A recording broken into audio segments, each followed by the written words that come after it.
जय जिनेंद्र बच्चों। आपने क्या अक्षय तृतीया का नाम सुना है? नहीं? It is a very very special date in Jainism. We all celebrate this special day. तृतीया का मतलब होता है थर्ड। अच्छा, तो बताओ हम अक्षय तृतीया क्यों सेलिब्रेट करते हैं? नहीं पता ना? तो चलो आज हम अक्षय तृतीया की स्टोरी सुनेंगे। तो बहुत पहले ये जो आसपास हमें सब दिखता है ना, it use to be very very different. उस समय को बोलते थे भोग भूमि। It was like a very very magical land, like how we see in fairy tales. उस समय किसी को भी काम नहीं करना पड़ता था, जॉब भी नहीं करनी पड़ती थी। तो फिर उनको खाना, कपड़े ये सब कैसे मिलता था? तो उनको ये सब मिलता था कल्प वृक्षों से, मतलब विश फुलफिलिंग ट्रीज से।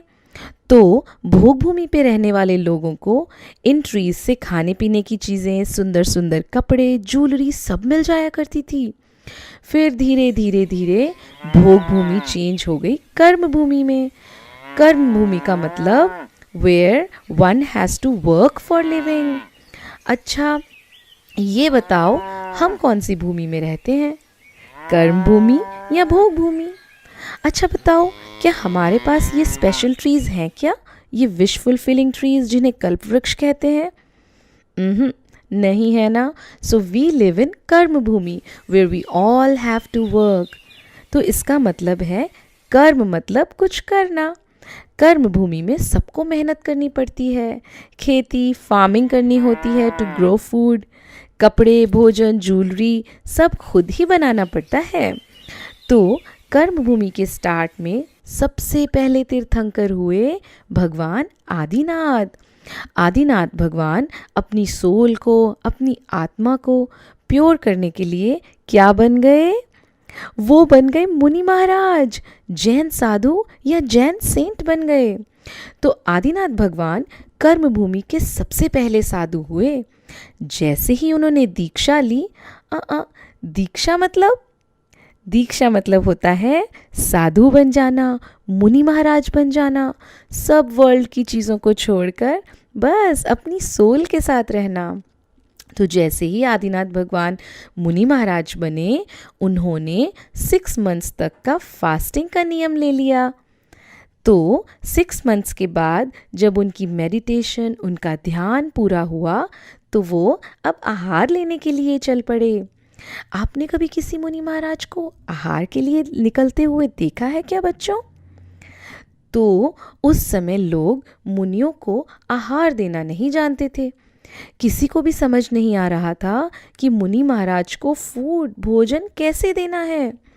कोई तो उनके पास जाके नमोस्तु करते और उनके पीछे पीछे चलने लग जाते, मगर समझ ही नहीं पा रहे थे कि कैसे आहार कराएं।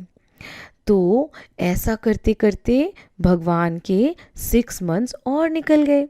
उन्हें तो आहार ही नहीं मिला, क्योंकि उनको आहार देने की विधि या उसका पूरा प्रोसेस किसी को भी पता नहीं था।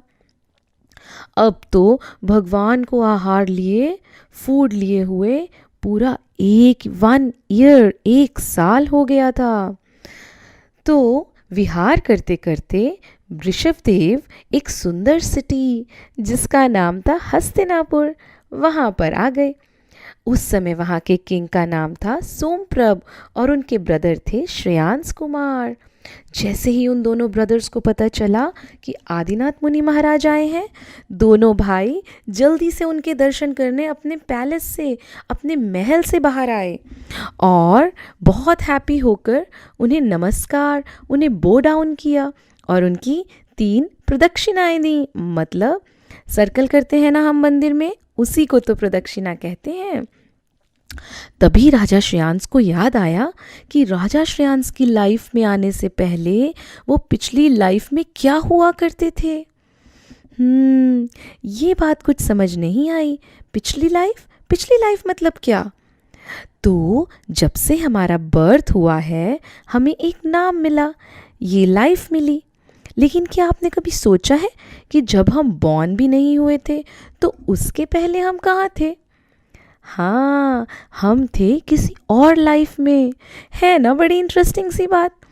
जनरली ये किसी को भी याद नहीं रहता कि पिछली लाइफ में, प्रीवियस लाइफ में हम कौन हुआ करते थे।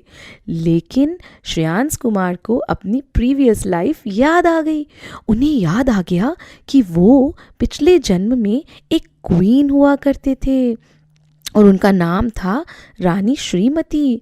और जो आदिनाथ मुनि है ना, वो उसी प्रीवियस बर्थ में उनके हस्बैंड हुआ करते थे, राजा वज्रजंग के नाम से।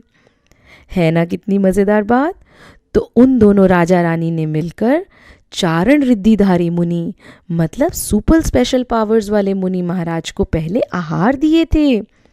तो बस ये याद आते ही राजा श्रेयांश को पूरा याद आ गया कि मुनि महाराज को कैसे आहार दिया जाता है।